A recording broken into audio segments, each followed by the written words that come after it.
almost 7 o'clock, August the 17th. We had a pretty interesting day today. The day started off very bullish, and then all of a sudden it seemed like we got some news about the war in Iran, and it ended up becoming somewhat bearish today. So the market as a whole, it was very thin breath. We had in the center, though, what was actually holding up the market was basically your AI play right through here. I kind of call these guys like the heart of the market when you're looking at them. And so basically these guys were holding up the market. I'll make it a little bit thicker there for you right here. And then the ones that were bringing down the market were software and the Mag 7 stocks were just terrible today. And so that was that. And you can see Amazon was down, Tesla was down. But over here in let's go ahead and make it yellow. Okay, so yellow will be the good color. Okay, healthcare actually looked pretty good today when you look at it. So we had healthcare. Let me go ahead and put this over here in yellow again too. So you had healthcare, the AI play right here. And CAD is kind of part of AI nowadays, and then energy. And energy was the big damper, one of the big dampers. And that also was actually putting pressure on TLT. And then down here in this little tiny corner over here, you had metals were actually doing very well in keeping with the idea that maybe the economy has some problems. Now I take you over here to my dashboards. These are what I call my dashboards anyhow, and we'll zoom in on them.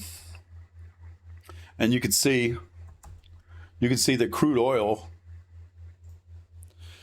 was it had one heck of a day. It was up to 2.2%, and it's actually up in the after hours now, 0.63%.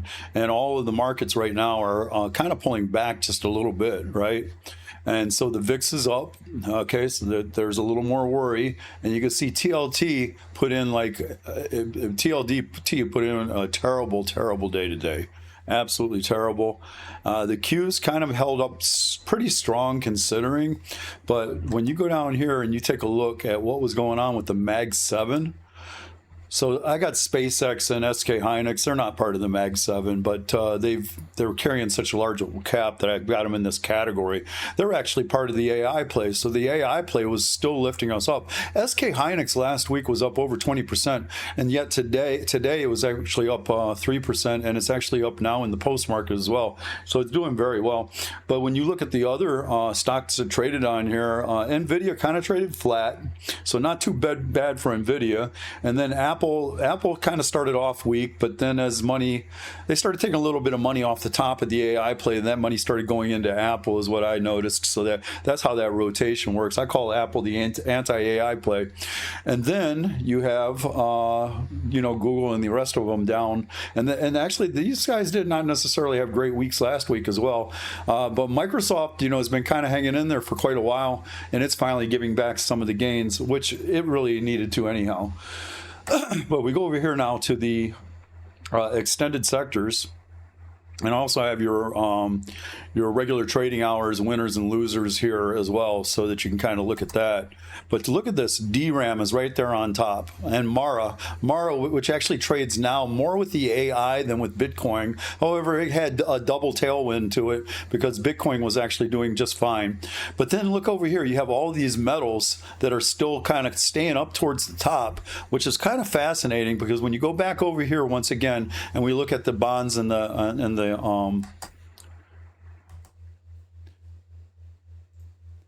look at the bonds right here and the interest rates and the dollar. Okay, so the dollar was coming down. That was actually favorable to metals. But with these bonds going down, that insinuates that interest rates were actually going up. And yet metals did not care about that. In fact, actually, metals were the thing that was actually benefiting from it because these things were going up probably because people are worried that the dollar is actually becoming so devalued it's going to be a problem. And if the dollar is becoming devalued, even though interest rates are going up, then all of a sudden now gold becomes that much more desirable. So that's the deal with that. What I want to do is, and so let's go over here to the we'll include the regular sectors and the extended sectors. So we got DRAM over here in the extended sectors. And then I got SMH over here and XLK. And you can see XLK was basically flat to green. And that's primarily because the Mag 7, those huge Mag 7 stocks, they were actually bringing them down. Meanwhile, the memory stocks were just going crazy today and they were bringing them up. I mean, look at this move on DRAM, up 5.3%. 5.3% for the week right now. After the week that it just got done having last week. It had a huge week last week. So a lot of times when they have those huge weeks, the next week you'll actually pause for a minute or maybe even give back a little bit of something. But not this week. This week actually DRAM came out of the gates running on Monday morning and just continued to run. Now the other opposite trade to DRAM is IGV, which is software. That was down 2% for the day. And it'll be interesting to see if actually software gets a bounce. It'll be interesting to see if maybe a little profit starts coming off the top of DRAM. And maybe a little bit of money starts going into cyber, CIBR, and IGV. What I want to do is actually, we're going to take a look at the charts. I want to take a look at basically the DRAM and the software space, and we'll see what's going on with those things. Right here. So we'll start with AMAT. All right. So starting with AMAT lost this line right through here. Right there is where it lost the line, and that's actually an upward trending channel. And then it held it here, and then it tested it here with a doji, and that was actually just the last couple of days ago. We actually had AMAT on our call list out today. You have a little bit of a downtrending line right here that it's going to run into resistance for right here pretty soon. But it had a very nice move today. You can see that it was up 5.14%. So, and then ANET has been having a very nice uptrending channel, uptrending line right through here. It looks like it's actually kind of pushing the end of that right now. So that's a possibility that maybe it's going to get back a little bit of something there, right? But we're looking at, it's actually just kind of putting in a counter trend right through here. And this is your primary trend. You see that trend line right here? It's really in a great point. And then this blue line right here, this blue line right here is actually a daily trend line. So it's actually consolidating right in between there. So a breakout above that is incredibly bullish for ANET. Let's go on to the next two. All right, so AVGO. AVGO is right at the bottom of a channel, okay? And it's putting in a little bit of a bear flag underneath of that channel, as you can see right here. So if it loses the bottom of that bear flag, then yes, then we're probably actually going to go down, going to drip down a little bit further, and that's the end of that channel for now, right? But if it recaptures that channel, then we could actually very easily find ourselves back up into this 415, 420 range. So it's at a very interesting point of inflection as well. And then when you go over here to Dell, now Dell didn't have such a great day today. You can see Dell was actually down 2.31%, right? But Dell is sitting right here at support on this one. That's not the one I want. Give me 1 second here. Take that off. All right, so Dell's sitting right over here at the bottom of this channel right now. And if it actually can hold that and is holding this pivot right over here, you have this pivot at 466.50, then Dell could easily find its way back up to being testing 500 again as well. And then we go over here to the next one, which is Qualcomm. Qualcomm's coming out of a bullish falling wedge on the daily time frame. Got to remember to change my drawing tool here. Sorry for that, guys, but I want to get this out to you. So this is going to be going out semi-unedited. Anyhow, so it did this, and then it did a little back test on that off of the breakout. You see that back test right there? And then it ended up going into a sideways regression channel right now. And it's kind of testing the very bottom of that regression channel, but you can see the top of the regression channel is going to take you right up into this 172 pivot right here.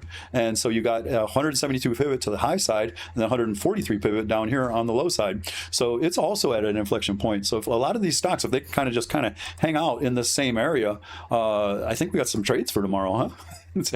All right, so looking over here, you can see that this is not a stock I would want to get in tomorrow because it looks like it's right here at the very top of the range, and it also looks like it's kind of putting in a little bit of a bearish divergence right there, so that it probably is going to want to come back and retest this breakout right here. This breakout right here. Probably want to come back into this range right here, which would also put it right there at the bottom part of the channel. That's Micron. So MRVL, this is the one that actually I was looking at before I even began doing the show, and I was thinking to myself, well, I think I want to actually do a technical analysis on MRVL. You can see MRVL broke out of this downward trending channel, or downward bearish falling wedge, and now it's putting in an upward channel right now, and basically it just needs to just continue to drift up here towards 250. As long as it's holding this most recent low right here, then MRVL is actually looking pretty good. And a lot of these stocks in the memory play, this was a kind of surprised me. I thought I was going to see a lot of divergences, and I'm not. What I'm actually seeing is I'm seeing a lot of stocks that are actually just being consistently bought up in a channel. So this actually has the ring of it of institutional buying going on right here. So you got another one right here, Lamb Research. It's just walking its way up through the channel right through here, and it looks like it's going to want to come back and retest that break that previous resistance area. And you also got an upward trending line in that same confluence area as well. So right there at about that 360 level, and it's trading right now in about 343. So it seems to me like the AI play, and this is what I was kind of surprised about. I thought that maybe it had kind of ran its course because of last week, but it seems like it might want to have a little more legs left in it. We'll have to see how the market's wanting to trade tomorrow, because those bonds were really just crushing all everybody's hopes and dreams. But look here, you got a counter trend play over here off a clack right there off the bottom of that channel. If it holds the bottom of that channel, then yeah, why can't it get up to 225? It loses the bottom of the channel. 175, 168 is in the cards, right? So we go over here, we take a look at Intel. And Intel has the exact same thing. It broke out of this longer term downward trend channel right here, and then it actually began trending up way back over here around the beginning of August, and has been consistently trending up in a channel, right? And what do we got with it? Well, it's just then it has a sideways drift into that channel. So that's just actually bullish price action to go into the next level. So it looks like it probably wants to come back out to about the 109 area. Go to SK Hynix. SK Hynix down here. This has really been, I think it was up 20% last week. Unbelievable move that it had last week. And it is, and even though that feels like it would just be parabolic, what you're actually seeing is it's in a channel also. It's in a pretty steep channel when you're looking at it. So that is a pretty steep channel, but it's controlled buying and controlled selling, and that's kind of an indication that that your institutions are actually doing this. And so you do have a pivot high over here at about 176 over here. And that's actually also, it's actually acted as an area, a little bit of area of resistance. You get above that, it looks like 108, 190, 100, 200, it's in the cards. And then we go over here to SNDK. SNDK might be one of the reasons why some of this stuff started, because they've had they put on like a some type of show or something like that, and people, they were pretty happy with it. Actually went well from what I understand, and you can see it went well because look at this price action. It just went all the way from the bottom of the price channel to the top of the price channel without any kind of pullback. You only see like one little tiny red bar in there. And I'm showing you this stuff on, I believe these are 8-hour time frames, so that we can kind of get a deeper look at it. But the important thing on this is that it's broken this downward trend line right here, which is a daily downward trend line, and then these gray ones that I had marked in earlier, those are actually your hourlies. So it's actually now in the beginning stages of a turnaround. Will it continue to turn around? That's what I'm trying to determine right now. Now, SpaceX is not necessarily a stock that's a memory stock or whatever, but it seems to be going with the AI play. You can see it broke this trend line down here, then it broke this trend line, okay, and then it had this other trend line that I have drawn in, and that's probably off of some higher time frames because obviously it's not even hitting anything right here. But so when it carried off of that trend line though, and it broke out of that, it went straight into this channel. And this one here, SpaceX, everybody knows SpaceX has just been crushing it lately, but you would think that when you're seeing a stock that's actually been crushing it like SpaceX has, that all of a sudden now it's actually parabolic and it's going to pull back, which is why I said, like, I'm a little bit surprised at what the price action that I'm looking at, because now as I'm actually doing this video for you guys, and even before I was doing the video for you, I'm seeing that it is a possibility that these things could actually take tomorrow could be trending Tuesday, it could take another leg higher, right? So look, you're at a point of inflection. That's my point. You're right down in the middle of that range, right next to that trend line. You're right next to the high too. So you could go all the way up to 160, or you could bring this thing all the way back to 120 very easily, right? So and then we got Seagate. So Seagate now is trading at the very top of the range, and it's actually putting in a consolidation right there at the top. So if it takes out these highs, Seagate actually has legs to go higher. And those highs kind of also coincide. When you look at that near-term high right here, it actually coincides with the same space right through here as well. So actually getting above there, and Seagate is actually running long, right? However, if you make it back down into this channel, that's a look above and fail, there's a very good chance you're going to at least come back down to retest that previous pivot right over here at 936.50, or down here at the lower end of this channel right here, which would actually take you down to just underneath of 900, right? So that's what you're looking at for Seagate. And then last but not least, we got WDC, and it's in an upward trending channel. It's at the top of that upward trending channel. But it's also putting in a trend line into that channel. So if it breaks out and above, then it could probably come in and retest probably the bottom part of, well, it's about where it's at right now, isn't it? So you're already at resistance right here, as you can see. So if it breaks out above this, then this is your number right here, 580. And I know, no, 590. And I know these charts are kind of small, but that's actually so I could go over them as fast as I could. Let's go ahead and let's dive into MRVL. I just wanted to take a look at that stock. That stock has been of interest to me. So we'll look at it over here on the daily time frame chart. All right. So on this daily time frame chart, we've already drawn this in, and I just want to highlight it for you. It was in a bullish falling wedge right here. Price action came out of that bullish falling wedge. You put in a couple day back test right here, and then you gapped up and over the top of the 50 period moving average. And this is on a daily time frame. You could see that it got into this channel right through here, right? And it had support at the bottom and obviously resistance at the top. And then over here on the 50 period moving average, you can see that you're also putting in it's also testing that 50 period moving average right now at the top of that. So I was kind of looking at this, thinking to myself, like, a lot of times on these patterns like this lower area right here, that's actually the bottom part, is actually the same angle that you'll have for the top part. So you see that? So on the daily time frame, what you're actually looking at is you're looking at and let me go ahead and take the annotations off for just a second and just actually do this in Thinkorswim annotations, okay? So what I'm going to do is I'm actually going to draw that in as a channel. I'm going to extend it to the top of that upper wick right there. And that's what you got right there. Now what I'm going to do is I'm going to take this, I'm going to change it to a 24-hour time frame basis in case that actually did not even capture the total of the upper wick, and it did. So we'll go back to the daily because I want to look at the daily in regards to the moving averages. All right, so when we're looking at the daily in regards to the moving averages, I am liking that your 20 period moving average is starting to curl up right through here, right? And it's beginning to offer some support. And would not surprise me if this stock decided to actually come back in a little bit and actually tag up on the 20 period moving average, right? Right now it's found a little bit of resistance right through here off of the 50 period moving average, right? And then also it's kind of retracted back down to the middle part of this trading range. So on the daily time frame, it looks like maybe it's actually, maybe this one is actually ready to actually come in or take a little bit of a break. So we go over here now and we take a look at it on the 4-hour time frame chart. And you see this red zone I have down here. I have that in there because it's a big trading range right through here. And so that area offers an incredible amount of support, right? Let me go ahead and turn off my indicators for just a second, and we can actually just look at the price action and my annotations, okay? So if we look at the price action and the annotations, it has a very good controlled move, okay? It's had some very nice impulse moves, like you see right here. Huge impulse move right there. This candle here was huge today. What's it doing? It's putting in a bull flag right here, just above the middle part of the range. The middle part of the range, a lot of times, it ends up being an area of support and resistance. If we actually draw a line into the middle part of that range, you could see that there was times when it was actually support and times when it was resistance. It was resistance here for a little bit, right?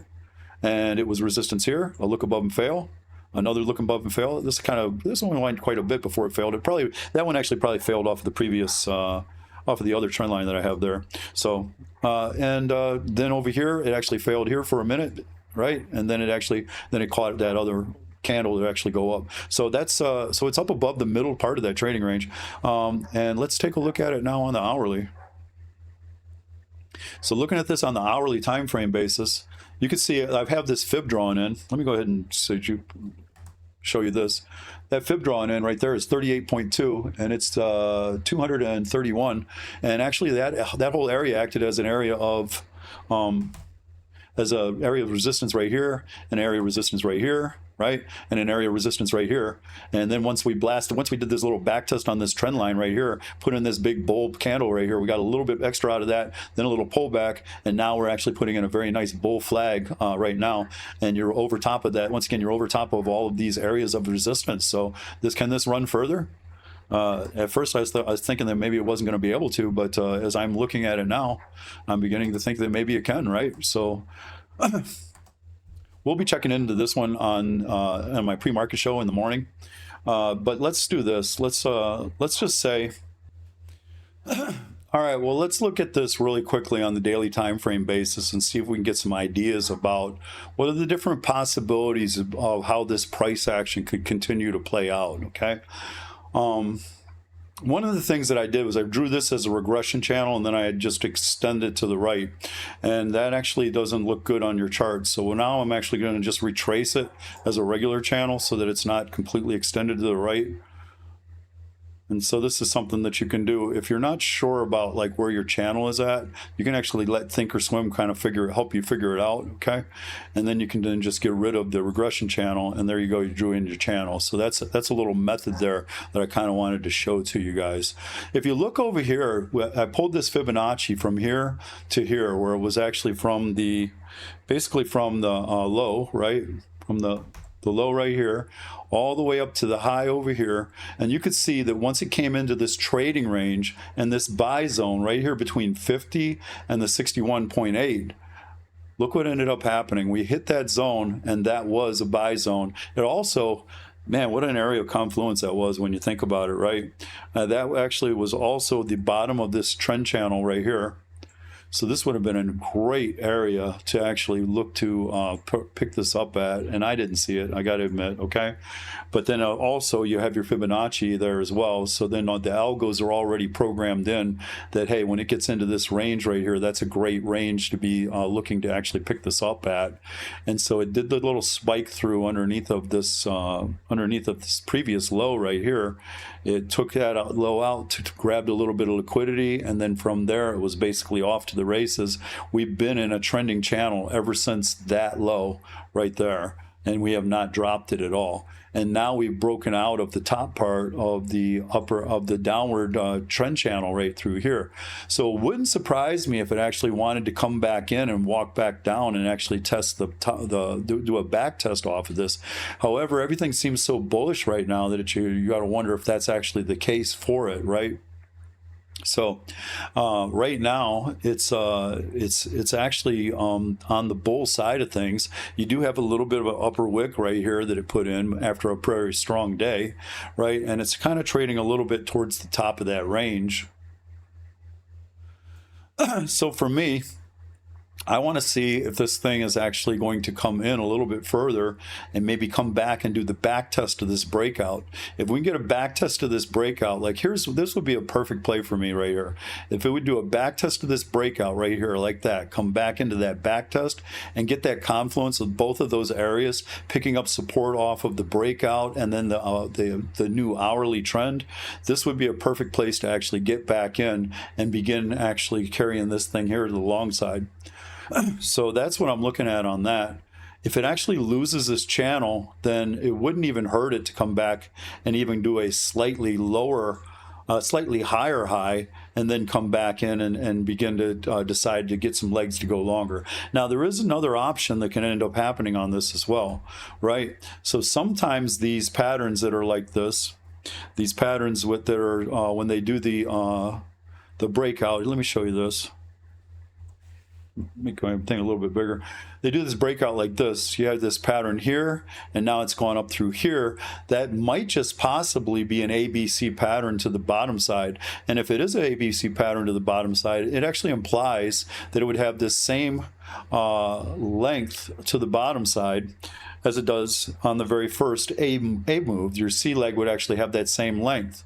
However, I don't think you're going to see that, okay? Just to let you know. I mean, you know, anything is possible. And the second that you say something is not possible, you can actually find yourself in trouble. And if the market decides to go crazy bearish, that would be a great area to look for, an area of confluence right through here, right? But I'm not saying that, because there's another way that this could play out. And what I'm going to do is I'm going to show it to you with Fibonacci's again, okay?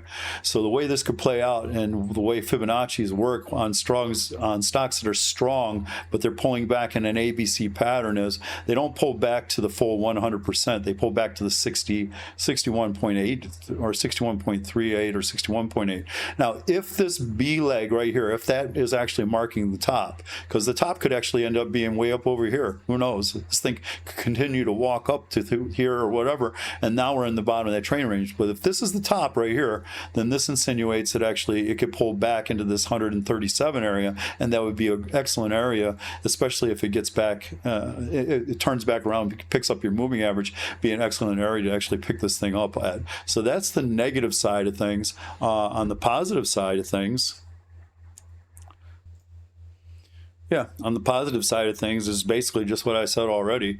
You basically get your little walk down on this trend line right here. So you get the back test of this breakout of that trend line right through there. Okay, and then it gets over top of that back test and maybe even comes back and does one of these things to recapture this channel.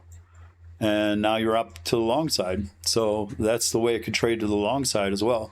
So those are the kind of the two price actions that I'm looking at on it. And the funny thing about MRVL, so we've gone and we've kind of looked at like the different paths that actually it could trade on. It's at an area of inflection because it's just now broken out. It's at the 38.2.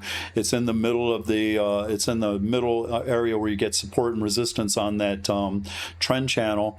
And you know, that's what we're looking at when we're looking at all those other stocks as well. When we're looking at the 20, I think it was a 20 or no, 15 of them, that they're all at points of inflection. So it's good. I think tomorrow is going to be a very interesting day.